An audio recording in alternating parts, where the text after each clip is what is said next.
It is a tiny house. It is also squalid and filthy. There's a terrible little yard where weeds and filth and rubbish have accumulated for many years. There is a dog chained up somewhere nearby, howling. The wind is gritty and relentless, although we're only halfway up the side of the mountain. It's hot, even in November. The room in which he both lives and sleeps has an appalling smell, and he appears to have been living on sugar puffs. He will take no medication.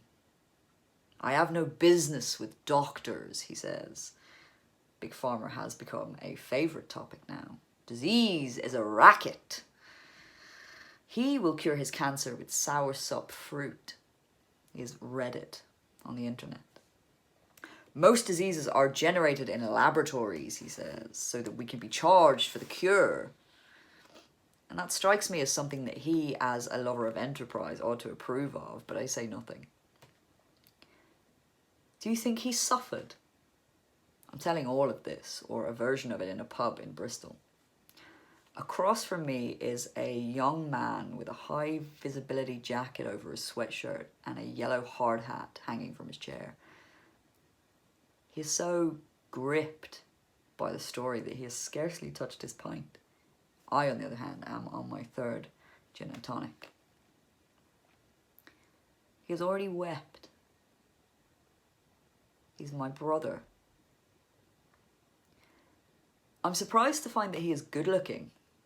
I don't know why. It has amused us that we are both named Patrick after him. I expect he thought of you as an upgrade, a correction.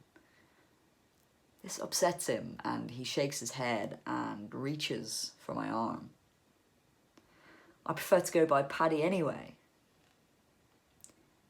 His mother was an ordinary English girl who happened to land a job cleaning chalets. She was much younger than him. He had swept her away.